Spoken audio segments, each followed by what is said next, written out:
mungkin juga memang rezeki saya ada di negara Malaysia sini. Jadi saya pun bersyukur juga, walaupun tak jadi berangkat ke negara Korea, tapi alhamdulillah saya pun masih bisa ke negara Malaysia sini.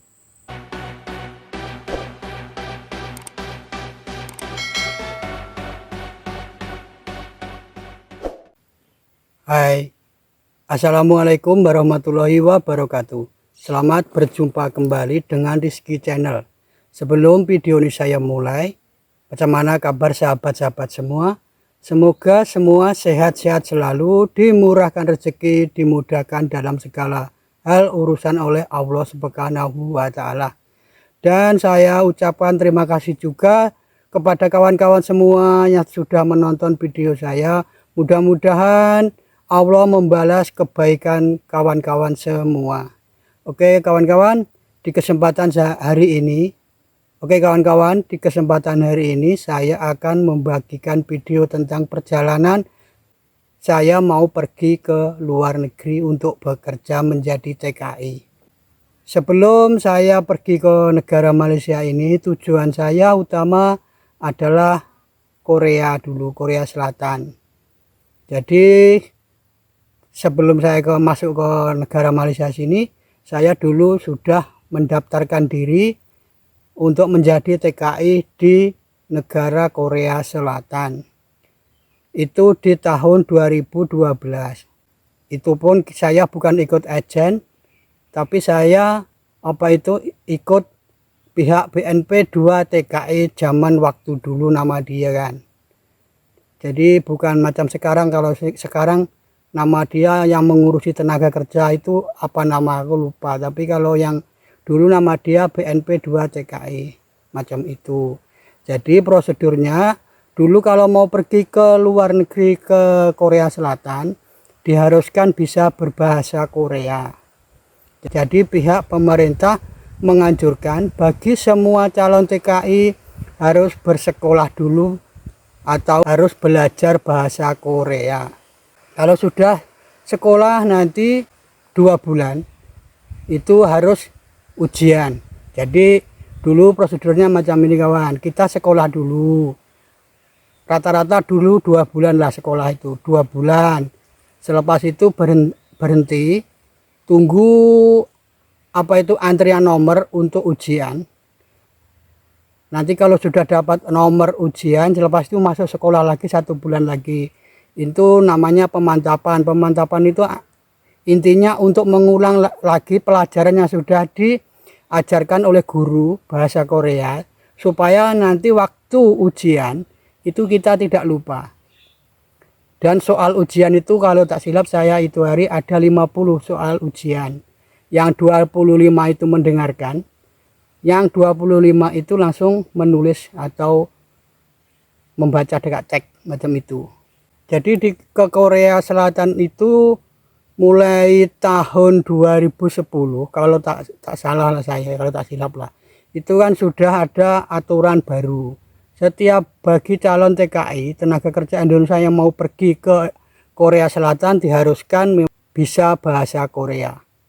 Jadi sewaktu nanti bekerja di sana, namanya orang baru kan nanti mesti tak tahu kalau atasan dia manajer kah apa atau mandor, kalau cakapan Indonesia, kalau sana bukan mandor lah.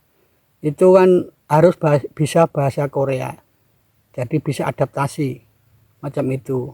Harus bisa memahami bahasa Korea. Itulah.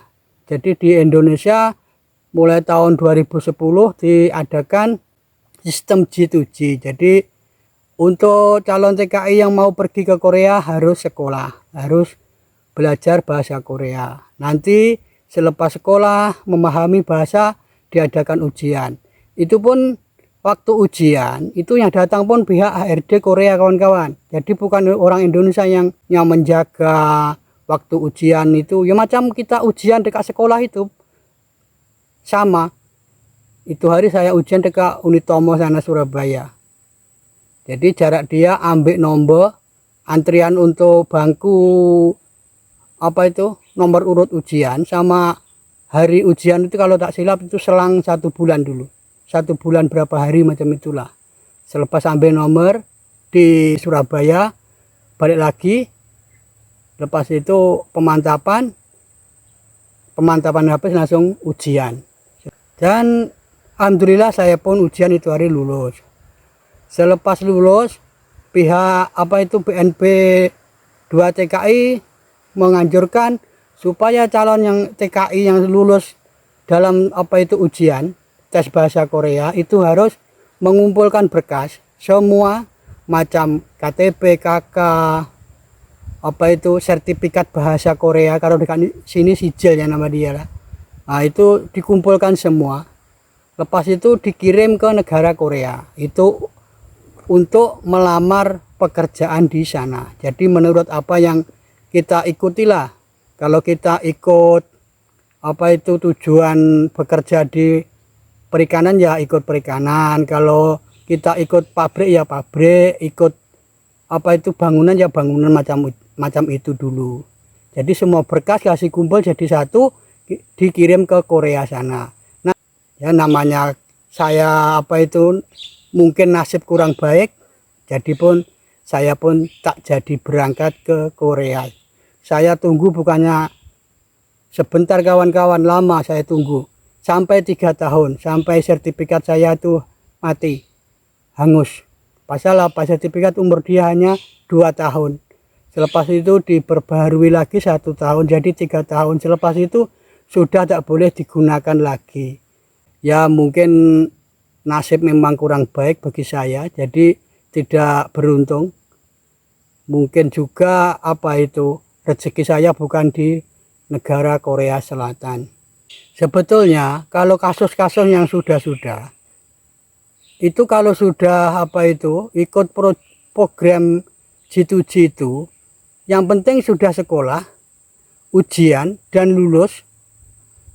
Lepas itu kirim berkas semua data-data kita ke negara Korea, itu biasanya rata-rata lah 80% berangkat biasanya. Tapi ya tak tahulah, mungkin yaitu nasib kurang baik untuk saya.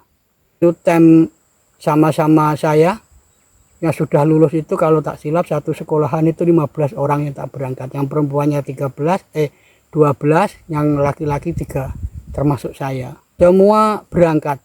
Ya nasib kawan, memang nasib saya kurang beruntung.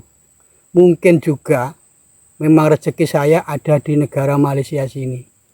Jadi saya pun bersyukur juga, walaupun tak jadi berangkat ke negara Korea, tapi alhamdulillah saya pun masih bisa ke negara Malaysia sini.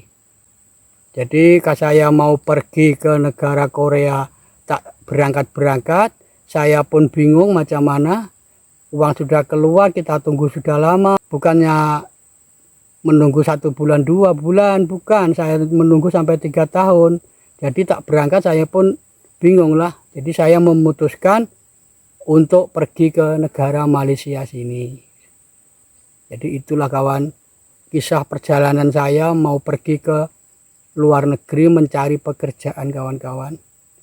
Memang nasib kurang baik untuk saya, tak jadi bisa pergi ke Korea Selatan.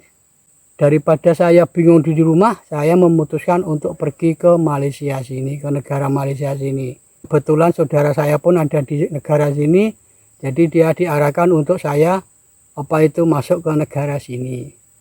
Jadi saya langsung pergi ke negara Malaysia sini sampai sekarang.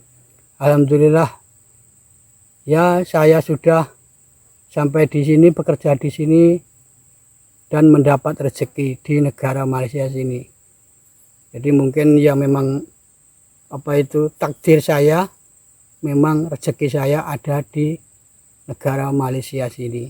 Yang penting di mana-mana pun, yang penting kita rajin, jujur, insya Allah mendapat rezeki yang halal. Seperti itu kawan-kawan.